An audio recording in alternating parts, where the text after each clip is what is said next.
Jenderal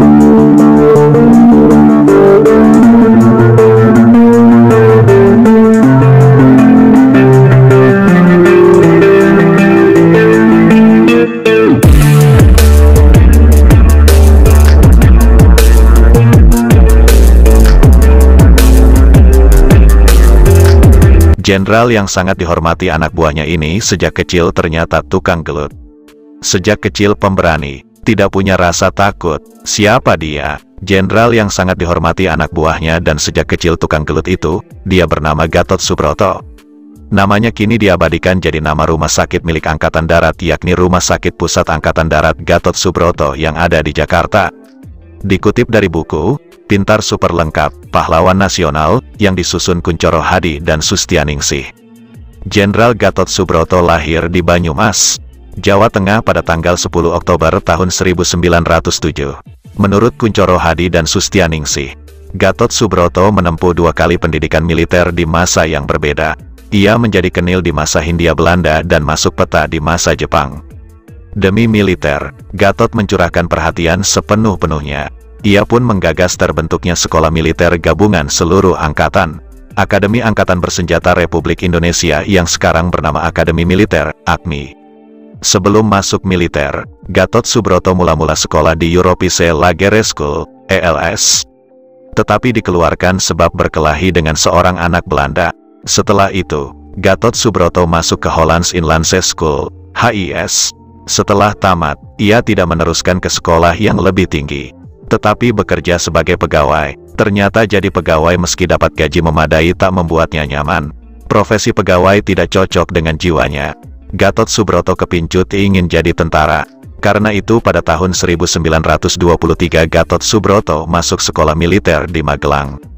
Selesai pendidikan militer, Gatot menjadi anggota Kenil dan bertugas selama 5 tahun di Padang Panjang. Dengan pangkat Sersan II, selanjutnya Gatot dikirim ke Sukabumi untuk mengikuti pendidikan Marsose, kesatuan militer dengan tugas-tugas khusus. Selesai pendidikan, ia ditempatkan di Bekasi dan Cikarang, daerah yang kala itu sering dilanda kerusuhan yang bersumber pada tindakan-tindakan para lintah darat. Di sini, Gatot sering mendapat teguran dari atasan karena dianggap terlalu memihak kepada rakyat kecil. Sebagian gajinya disumbangkan untuk membantu keluarga orang hukuman yang ada di bawah pengawasannya.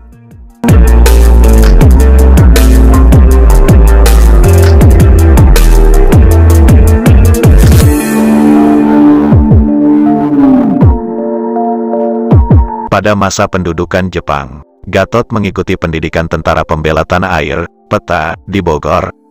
Sesudah itu, ia diangkat menjadi Komandan Kompi di Sumpil, Banyumas, kemudian naik menjadi Komandan Batalion. Gatot sering menentang orang Jepang yang bertindak kasar terhadap anak buahnya.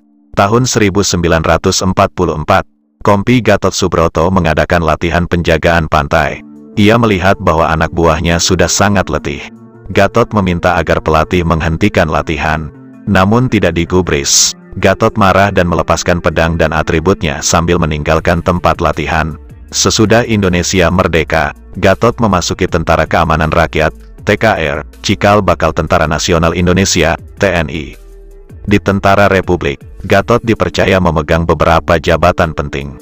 Pada masa Perang Kemerdekaan atau antara rentang tahun 1945 sampai dengan tahun 1950, Gatot pernah menjadi Panglima Divisi II, Panglima Korps Polisi Militer, dan Gubernur Militer Daerah Surakarta dan sekitarnya. Dalam jabatan terakhir itu, Gatot menghadapi peristiwa Madiun Affair, atau pemberontakan PKI yang meletus pada September tahun 1948. Sesudah pengakuan kedaulatan, Gatot diangkat menjadi Panglima Tentara dan Teritorium 4 di Ponegoro. Pada tahun 1953 Gatot Subroto mengundurkan diri dari dinas militer. Akan tetapi, 3 tahun kemudian ia diaktifkan kembali dan diangkat menjadi Wakil Kepala Staf Angkatan Darat. Gatot ikut menangani operasi penumpasan pemberontakan PRRI, Permesta yang ketika itu melanda daerah Sumatera dan Sulawesi Utara. Di masa akhir pengabdiannya, ia telah menyandang pangkat Letnan Jenderal. Di kalangan militer, Gatot Subroto mempunyai perhatian yang besar terhadap perwira muda. Gagasannya untuk menyatukan Akademi Militer akhirnya terwujud dengan terbentuknya Akademi Angkatan Bersenjata Republik Indonesia, AKABRI, di Magelang. Kota dulu ia mendapat pendidikan militer pertama kali. Kini, Akabri bernama Akmil. Gatot meninggal dunia di Jakarta pada tanggal 11 Juni tahun 1962 dalam usia 54 tahun dan jenazahnya dimakamkan di Desa Mulyoharjo, Ungaran, Semarang, hanya berselang 7 hari selepas kematiannya. Pemerintah Indonesia memberikan gelar pahlawan kemerdekaan nasional pada Gatot Subroto.